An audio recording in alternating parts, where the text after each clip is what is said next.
What you were taught about the words "take up your cross" was not incomplete by accident. It was rewritten on purpose. I want you to hear that slowly, because this single sentence has been used for centuries to train human beings to endure pressure instead of understanding how pressure actually works. Somewhere between the 1st century and the rise of institutional power, the original mechanism hidden inside those words was stripped out and replaced with a moral command. Suffer quietly, endure faithfully, obey patiently. And every time you felt exhausted while trying to be spiritual, that exhaustion was not a failure of faith. It was the predictable result of carrying weight the wrong way. I am not speaking as a theologian. I am speaking as someone who has traced this distortion back through erased manuscripts, edited translations, and doctrines polished to control crowds. When Jesus Christ spoke those words, he was not building a religion of pain. He was describing a precise interaction between consciousness, body, and unavoidable load. But that knowledge was dangerous. A human who understands how to carry weight without breaking cannot be ruled through guilt or fear. So the mechanism was buried, and suffering was sanctified in its place. Think about this honestly. You were told that holiness feels heavy, that devotion feels draining, that if life hurts, it must mean you are doing something right. Yet the deeper you tried to believe, the more compressed you felt inside. Prayer became effort, faith became strain. And still, the load never lifted. That contradiction was never addressed, because addressing it would expose the lie at the center of the teaching. I am not here to ask you to reject belief. I am here to show you that what you were given was a corrupted interface. The phrase "take up your cross" was severed from its original context and reattached to a system that rewards submission, not understanding. And once you see that, something inside you should feel unsettled but strangely relieved, as if a pressure you thought was normal suddenly reveals itself as unnecessary. I will not explain the mechanism yet, not fully. First, you need to feel the fracture, because if what you believed was true, devotion would not feel like slow suffocation. If the teaching was intact, alignment would replace exhaustion. So ask yourself this, quietly, without defending the answer. What if Jesus was never teaching you how to suffer, but how to carry reality without being crushed by it? If that question lands with weight, it is because this is not new to you. You have felt the mismatch for a long time, and that is not coincidence. To recover what was taken from you, I need to place you back inside the world where these words were first spoken, before doctrine softened them and before symbols replaced mechanics. In the 1st century, under the authority of the Roman Empire, the cross was not theology. It was infrastructure. It was a public technology of control, engineered to make power visible and resistance unthinkable.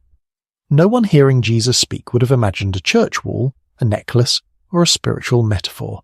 They saw wood, weight, and a body forced into alignment with gravity. This is where the modern interpretation collapses. The condemned were not made to carry an entire cross. That image came much later. They carried the patibulum, the horizontal beam, a load calibrated to exhaust but not immediately kill. Roman executioners understood something most modern sermons ignore: how weight moves through a human frame. The beam was positioned across the shoulders so that force traveled through bone and structure, not just muscle. Collapse happened when alignment failed, not simply because the load existed. When someone in that world heard the phrase, "take up your cross," they did not hear poetry. They heard a literal instruction. It meant accepting a weight already assigned by the system and positioning yourself correctly to move under it. It was not optional, and it was not moral. It was mechanical. Everyone listening to Jesus knew this. They lived under it. They had watched bodies break when weight was carried wrong and endure longer when it was carried right. This is the context that was erased. Once the cross became a symbol instead of a device, the instruction could be rewritten. Suffering could be praised while the actual mechanics of survival were forgotten. But in the original environment there was no confusion. No one would have interpreted Jesus as saying, "Seek pain." Pain was already everywhere. What he was doing was far more subversive. He was speaking inside the language of oppression and pointing to a way the system could not fully control. Mastery of load. And this is why later authorities had to spiritualize the phrase.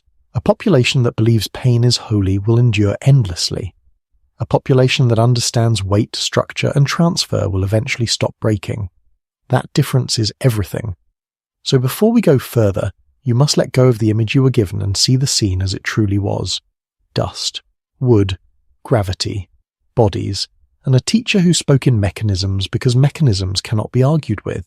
Now we go deeper into the layer most people never question. Language itself.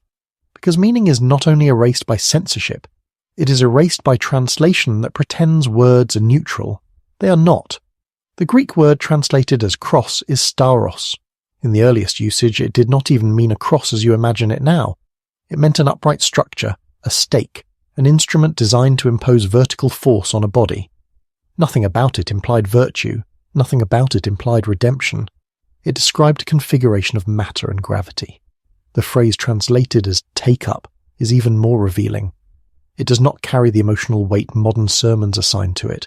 It means to lift, to receive, to assume a load that is already present. There is no praise in it, no moral reward, just an action. When these words were spoken together, they formed a sentence that any person living under Roman rule would have understood in their nervous system before their mind ever touched belief. This is crucial. The instruction bypassed ideology and went straight to embodied reality.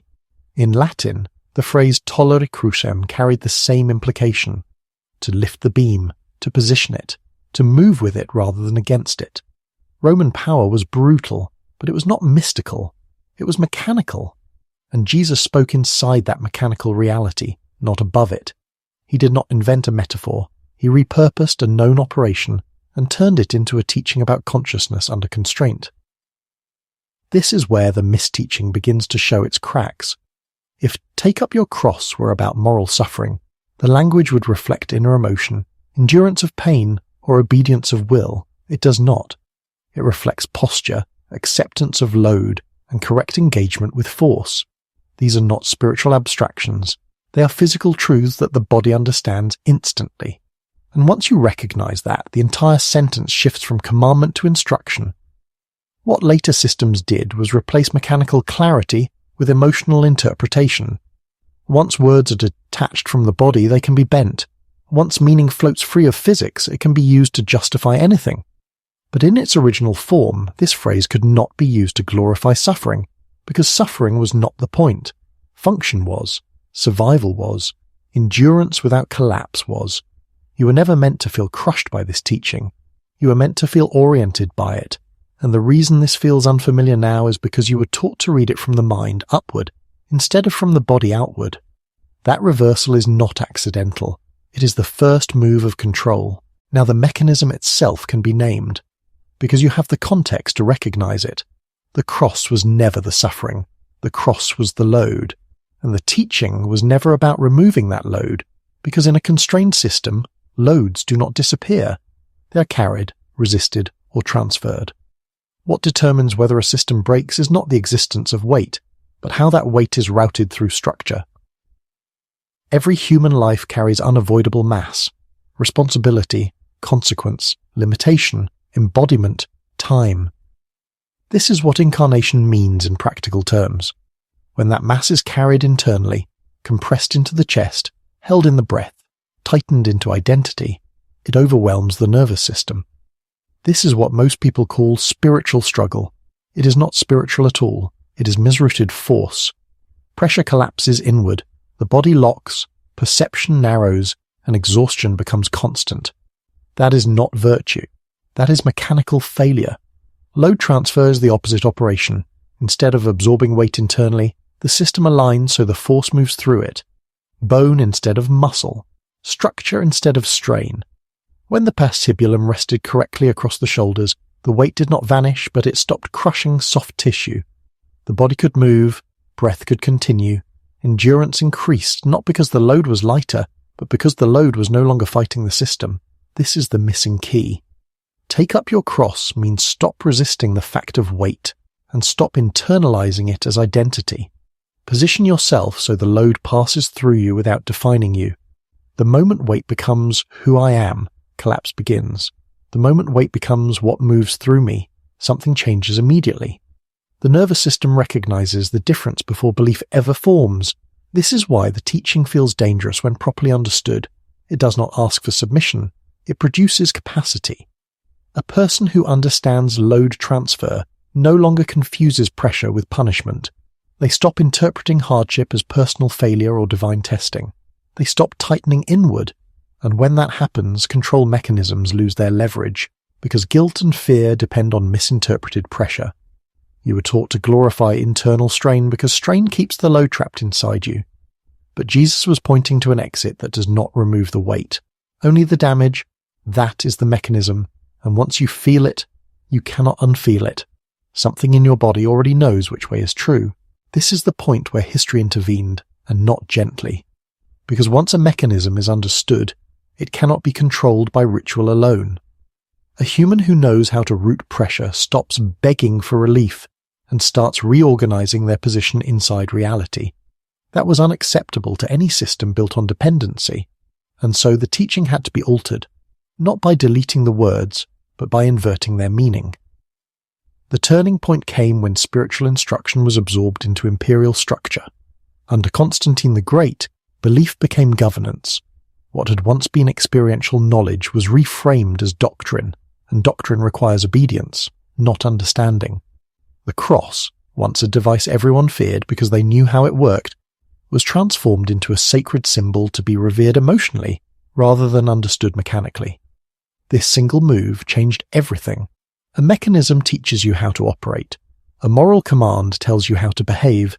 The first creates autonomy. The second creates compliance. When Take Up Your Cross was recast as Accept Suffering as Virtue, the center of gravity shifted inward. Load was no longer transferred through structure. It was absorbed into guilt, identity, and self-blame. Pain became proof of devotion. Exhaustion became holiness. Collapse became normal. This was not a misunderstanding. It was a redesign. A population trained to interpret pressure as moral obligation will never ask whether the pressure is being routed correctly. They will only ask whether they are strong enough, faithful enough, worthy enough, and that question has no end, which is exactly why it works. The system no longer needs to apply force, the individual applies it to themselves. Notice what disappears when the mechanism is removed. There is no talk of posture, alignment, or structure. There is no instruction on how to carry life without damage. Everything becomes internal, intention, repentance, endurance. The body is ignored. The nervous system is dismissed. Reality is spiritualized just enough that it can no longer be tested. This is the signature of a controlled teaching. If Jesus had been teaching moral suffering, there would have been no need to edit, soften, or theologize his words. They would already serve power. But a teaching about load transfer threatens every hierarchy built on fear. So the meaning was not erased, it was flipped. And the result is what you inherited. A faith that feels heavy instead of clarifying, draining instead of stabilizing. What you're feeling right now, if you're honest, is not rebellion. It is recognition. Something inside you knows this inversion took place, because you have lived with its consequences. If you are still here, it is not because this sounds dramatic. It is because it sounds familiar in a way you cannot easily explain. You're not hearing this as new information. You're recognizing a pattern your body has already lived through. That recognition is the marker. It is how separation happens, not through belief, but through resonance. Most people never question why faith feels heavy to them. They assume the weight means they are doing it right. You did not fully accept that explanation. Somewhere along the way, you noticed the contradiction. The more sincerely you tried to carry what you were given, the more compressed you became. You prayed, you endured, you waited, and yet something in you kept asking why alignment felt like strain. That question is not common. It is the first sign that you were never meant to be trained like the rest. I am not calling you chosen to flatter you. I am naming a functional difference. Some people can live their entire lives inside inverted systems and never feel the fracture. Others feel it immediately in the body as tension that does not resolve. Those are the ones who cannot be fully conditioned, because misrouted load makes them restless rather than obedient. They sense that the pressure is real, but the explanation is false. This is why teachings like this were not broadcast openly. They were transmitted quietly, indirectly, through those who could feel the mechanism without needing it justified. You're not here to be convinced. You're here because something in you already rejected the lie that collapse is sacred. You may not have had the language for it, but you have lived the cost of carrying weight internally, and you know it is unsustainable. Listen carefully to this. You are not broken because the load felt unbearable. You were never shown how to carry it correctly, and once that distinction is made, guilt loses its grip. The narrative that told you to try harder, surrender more, suffer longer begins to loosen because it no longer explains your experience. That is the moment of separation, not from belief but from control. If this teaching were meant for everyone, it would have survived intact. It did not, because not everyone is meant to operate at this level of awareness. But if you are hearing this and something in you is settling rather than tightening, then you already know which side of that line you're on. You were never meant to disappear under the weight. You are meant to learn how it moves. Once you see the mechanism, other sayings attributed to Jesus begin to realign themselves, as if they were always part of the same operating system, but were separated to prevent pattern recognition. One of the most softened, almost neutralized statements is the one that follows naturally from "Take up your cross." My yoke is easy and my burden is light. For centuries, this line has been treated as poetic comfort, something meant to soothe after suffering. But that reading makes no sense if suffering itself was the lesson. A burden does not become light because you believe harder. It becomes light because it is engineered to move correctly. A yoke is not a symbol of submission. It is a load distribution device. Farmers understood this instinctively. A poorly fitted yoke injures the animal and shortens its working life. A well-fitted one allows the same force to be applied with minimal damage. The weight does not disappear. The friction does. That is the language Jesus was using because it was the language of people who lived inside physical systems, not abstract belief structures. Now place these statements together without theological filters. Take up your cross. My yoke is easy. My burden is light. These are not contradictions. They describe the same principle from different angles. Load is unavoidable, but suffering is optional once alignment is correct. When this is obscured, people are trained to expect heaviness as proof of devotion. When it is understood, heaviness becomes diagnostic. It tells you something is misaligned. This is why later teachings separated these phrases and stripped them of their mechanical coherence. If people recognized that Jesus was describing optimization rather than obedience, they would stop measuring holiness by endurance. They would start measuring it by stability, clarity, and capacity under pressure. That shift alone would dismantle centuries of internalized guilt. Notice how different this feels from what you were taught. You were told that if faith feels heavy, you must submit more deeply. But no craftsman, no engineer, no farmer would ever accept increasing strain as proof of correct design. Strain signals error. Jesus was not contradicting reality to build a religion. He was speaking in harmony with it to reveal a way through constraint. When you connect these teachings as mechanisms instead of slogans, something precise emerges. You are not being asked to escape weight. You are being shown how to interface with it without internal collapse. That is why this knowledge could never be allowed to circulate freely. It creates adults, not dependents. And adults who understand how force works are very difficult to govern through fear. If these words are landing now with coherence instead of confusion, it is because the fragments are recombining the way they were meant to. Not as comfort, but as instruction.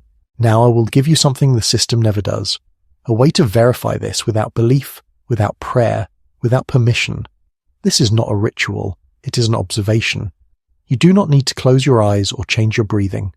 Just notice where you are carrying the weight of your life right now, not conceptually, physically. For most people, it sits high in the chest, tight in the throat, compressed behind the eyes, or locked in the gut. That is internalized load. It feels personal, heavy, and urgent because it is being absorbed instead of transferred. Do not try to release it. Releasing is what people do when they are told weight should not exist. Instead, imagine the weight as neutral mass, not emotion, not identity. Then shift your attention to your skeletal frame, your shoulders, your spine, your base. Without forcing anything, let the weight rest outward, as if it were allowed to be supported by structure instead of muscle. You're not dropping responsibility, you're changing how it is rooted. Most people feel a subtle change almost immediately. Breath deepens without effort. The chest softens. The mind quiets, not because problems vanished, but because pressure stopped collapsing inward. That is load transfer. No belief system produces this effect.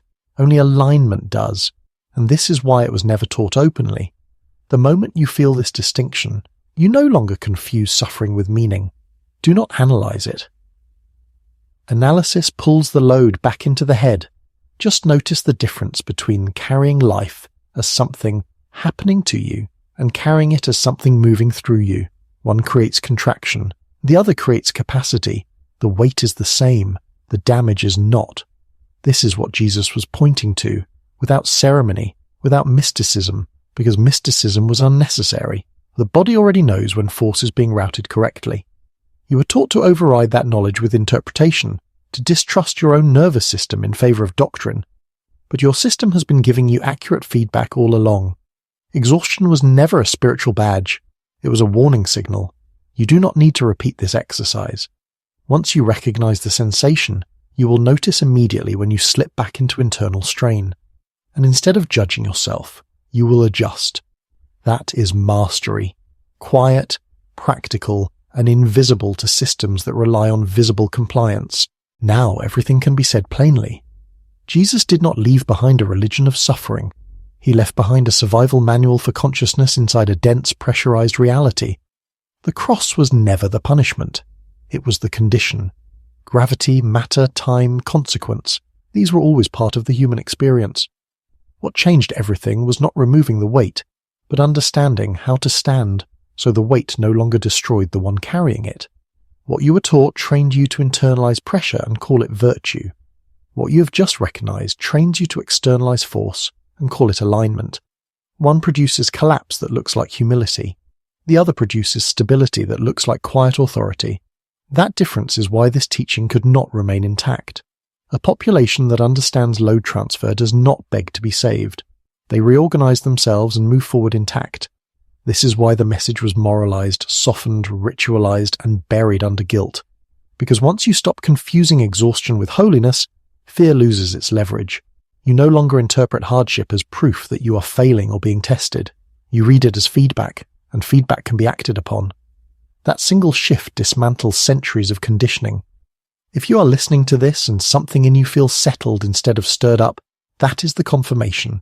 Not excitement, not rebellion, clarity. You're not becoming someone new.